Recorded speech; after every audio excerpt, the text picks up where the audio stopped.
What's going on, y'all? Ooh, I get a little boo-boo from sparring. Today we're going to be ranking martial arts styles and their usefulness for self-defense. Mainly the reason why I want to do this is because I grew up playing basketball wishing that I was in martial arts. I grew up watching kung fu movies. I grew up having classmates talk about, oh man, look what we did in Taekwondo. All these things that I didn't have access to until I became an adult. And it broke my heart when I found out that certain martial arts are only good for TV and not in real life self-defense. That's what we're going to do today. We're going to be ranking them, and once again, this is my opinion and I'm entitled to it. If you agree or disagree with it, let me know in the comments below and we can discuss that rationally. Let's go. So the way we're going to be ranking these will be based on the average school, average practitioner, and average, I guess, type of training. Alright, so first one right here, we have Kung Fu. When I see Kung Fu, I think about the movies. I think about the fancy moves, and I think about an old form of art that's probably based on weapons. Now, Kung Fu is just an umbrella term for a whole lot of different styles. You have Wing Chun, you have Wushu. By the way, Wushu is used by some of One Championship's fighters like Kevin Bilingon and Edward Folayang. It seems like their striking comes from Wushu. So it can be practical, but if we're looking at the overall practice of it, I'm gonna have to put it at tier D because there's more form practice than combative practice. Next up, we're gonna do boxing. And yeah, boxing is not just a sport, it's considered a martial arts because you are moving and you are manipulating someone else's body. You are manipulating your own, you are creating art. So then boxing, I would go ahead and give it tier B. And the reason why I put boxing at B is because 1 year of boxing, you can probably defend yourself against an average sized attacker. Boxing focuses on hands, head movement, and footwork. Also a whole lot of cardio. And basically, if you don't have to fight and you just want to run, boxing will also give that benefit. Again, I put it at B because boxing, unfortunately, does not have kicks, knees, or elbows. So that's why it's gonna be around tier B. Next up is kickboxing, and this one right here, I also put it at B. The reason for that is because it's basically just boxing with kicks and knees, I guess. When you train kickboxing, you learn combos, and it's very similar to how boxing is being trained. Again, no grappling. Oops, I didn't mention that earlier. But yeah, boxing, kickboxing, no grappling, stand up or on the ground. That's why I would put that personally at B. And just like boxing, 1 year of kickboxing, you could probably defend yourself against the average attacker. Next up, let's do something more like Brazilian Jiu-Jitsu. And Brazilian Jiu-Jitsu, I would put at tier A. FYI, Brazilian Jiu-Jitsu, I've done 1 hour of it in my life. I'm not the biggest fan of grappling. As far as practicing it, I know eventually I will have to jump in there. And the reason why I put Brazilian Jiu-Jitsu at A is because we have seen it work. We're talking about in MMA, we're talking about in real life. There's a lot of proofs that Brazilian Jiu-Jitsu works. From the submissions to certain Jits practitioner also have takedowns. A whole lot of submission pretty much. I put it at A and not at S because it's lacking something, and that would be striking. On its own as a style, I think it's one of the most beautiful. I think it's one of the most practical styles you can learn out there. Of course, in terms of self-defense in the streets or in real life, it has its flaws, but overall, as a style, I believe this is one of the most practical ones. So yeah, I would definitely give Brazilian Jiu-Jitsu an A. Again, main reason is it's been proven to work everywhere. Actually, before we move on to the next one, I don't want to put anything on this letter E right here because American grading system doesn't really have an E. It's usually A, B, C, D, F, and we're just adding the S here for super, I guess. So yeah, we're gonna take off the E right here and let's go ahead and put invalid grade. Moving on to the next art, let's go ahead and do Lethwei. Lethwei is basically the art of the 9 limbs. If you're familiar with Muay Thai, it's the art of the 8 limbs. Lethwei is the art of the 9 limbs, including the head. So they use their headbutts in fighting, in competitions, and it's crazy. They're absolutely wild. With that said, I would put this art at A. I put Lethwei at A because they have stand-up grappling. They practice the clinch. They practice pretty much all 8 limbs, including the head, and that makes it really crazy in terms of self-defense. And the way they train is they train with pads, they spar, they do all types of drills that make the art more practical and real-life based. And since we're covering Lethwei right now, now, I want to move on next to Muay Thai. Of course, I'm going to be biased on this one because my channel is all about Muay Thai. So where should I put Muay Thai? I'm going to go ahead and put it at A and definitely not at S because Muay Thai, just like Lethwei, is lacking ground grappling. So Muay Thai and Lethwei, they have the clinch, which is considered stand-up grappling, but they're lacking ground grappling. And that's okay. No martial arts is perfect on its own, right? Anyways, some of you may be asking, oh, Lethwei is the art of the 9 limbs and Muay Thai is the art of the 8 limbs. How come they're around the same level in terms of tier? Well, here's the thing. Lethwei is as savage as it is, but I believe that Muay Thai overall is much more developed. And the reason for that is because it's more popular worldwide. There's a lot more fighters that are consistently, not just fighters, but martial arts instructors that are consistently developing more techniques or more tactics on how to be more practical, and that's the reason why they're around the same level. And in my opinion, if you put the best Lethwei fighters against the best Muay Thai fighters, I believe that Muay Thai would win. All right, next up, moving on, let's go ahead and do Capoeira. Capoeira is a Brazilian martial arts that was based on dancing. So if you can see, they have crazy moves. They roll around the floor, kicking crazy kicks, amazing kicks, and the movement is definitely rhythmic. Now, it will give you an amazing workout, a great mobility work, strong kicks, but I just don't think that it will work in terms of self-defense. I don't think that it's the most practical one. So I'm gonna go ahead and put it with Kung Fu at D.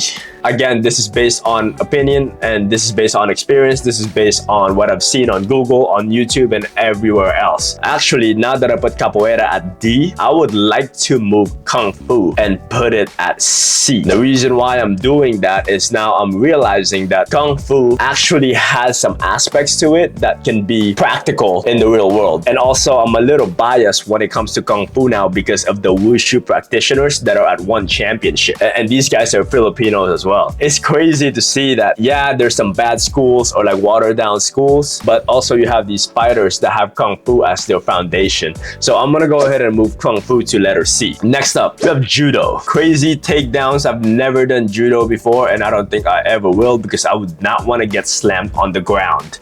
Thank you very much. So yes, Judo is freaking amazing, especially if you find yourself in a situation where you can absolutely take someone down.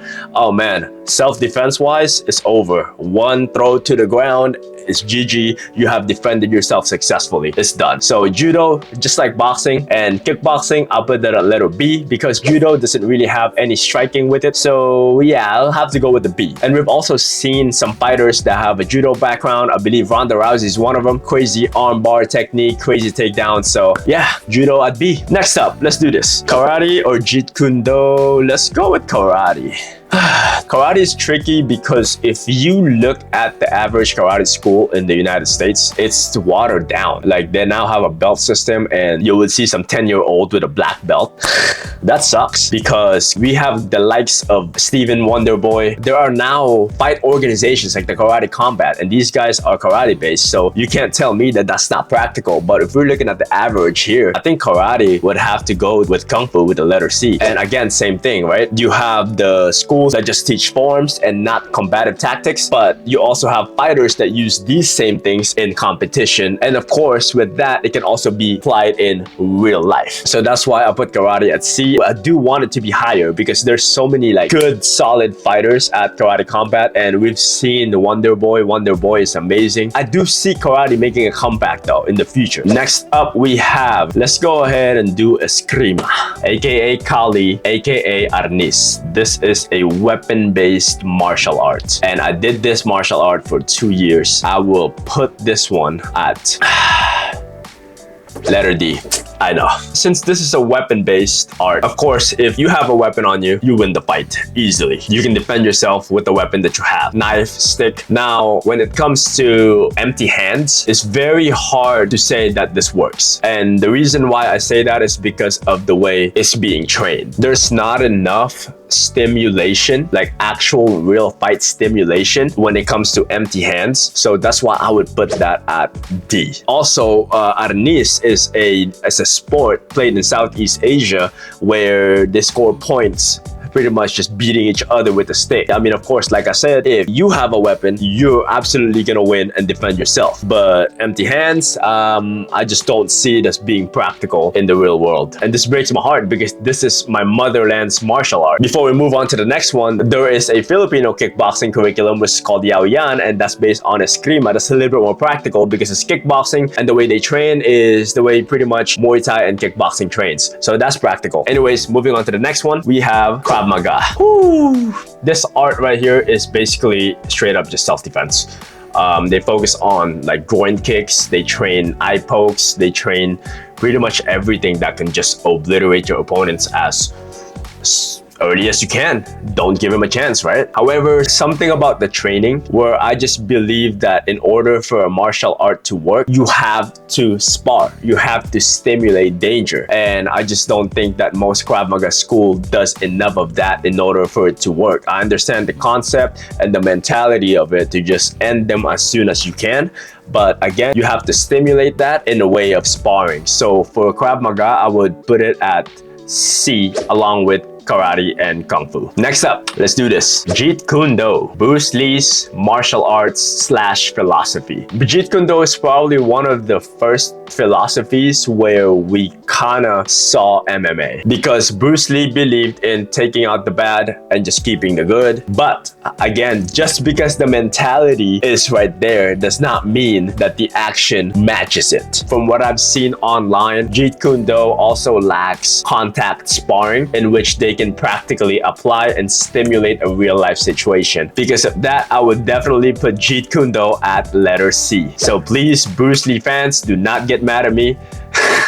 This is just my opinion, and again, if you believe that this is wrong or you don't agree with this by any means, please comment down below and we can definitely discuss that. Next one is wrestling. Wrestling is one of the oldest martial arts ever existed. On average, wrestling doesn't have much submission. Everything's pretty much takedown and getting him on the ground. Now, what if it's an MMA, wrestling would be freaking amazing. I mean, we've seen it, right? Lightweight champion over here, Islam Makhachev, and then former lightweight champion Khabib Nurmagomedov. But wrestling on its own is not tier A, in my opinion. I think that I would put it at B. The reason for that is, on its own, of course, there's no striking, but the takedowns are great. Again, it's kind of like boxing. If you wrestled for a year, an average guy is trying to attack you, I believe you definitely can just take him down and you have defended yourself successfully. It's over. Beautiful art. I wish that I would have done this in high school instead of playing basketball. And if I were to do it all over again, wrestling is the way. On its own, tier B, but with MMA, of course, I would put it a little bit higher,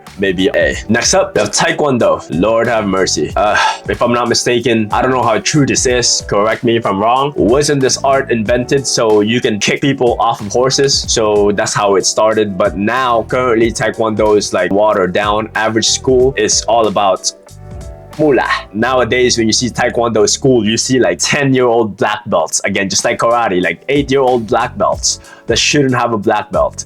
And then you now have signs on the outside. It's like, get your black belt in 6 months if you pay $1,000 now. That kind of thing. So everything is a money grab. So the art has now been bam. You know what though? Like Taekwondo, amazing kicks. Another thing that I would put my future child into to just work on mobility, work on some amazing kicks, because I have trained against and with Muay Thai fighters now who had Taekwondo as their background. And I can tell you their kicks are freaking amazing. Their hip mobility is amazing. So yeah, but overall on its own, Taekwondo, I would definitely put it at D.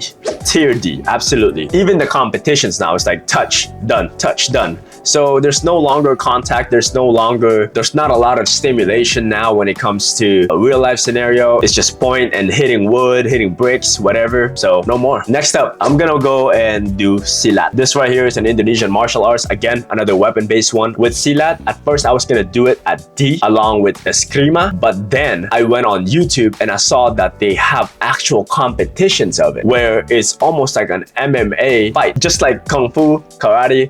The schools, they just focused on form, and there are guys, there are people who train to fight. So you can actually see where I'm going with this. I'm gonna put it at tier C because just like Kung Fu, Karate, you have the forms and you just have like, I guess, McDojos, and then you have guys that use it and actually do combat and fight. Because of that, Silat at C. And the last one, of course, the art of, I guess, I don't know, Steven Seagal, manipulation, just Wee! I'll turn you around. I'll use your own energy against you. No, I'll use your own body weight against you. Whatever. It's all. I think this art right here, Aikido, is the ultimate McDojo art.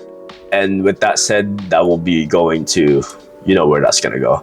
It's F. Steven Seagal had some cool movies back then, but man, his martial art absolutely does not work. If you try and use Aikido in real life, I think that you're gonna get yourself hurt. And you're going to get yourself in a bad situation, a terrible situation. Now that we've covered the ones on the list, I wanted to save the best for last, and that would be the no-touch martial arts. Don't touch them. You don't need to. All you have to do is use that power. That you touch them and it's over. You win. All right, y'all. If you enjoy this content, make sure you like and subscribe. I truly appreciate it. Once again, everything that I said is my opinion. And whether you agree or disagree with it, make sure you let me know in the comments below. We can discuss it. We can do it rationally. We can do it in the most civil way possible, because that's what we do. That's what martial artists do. We show respect, and that's what I'm all about. I'm out. Peace. Ooh-wee.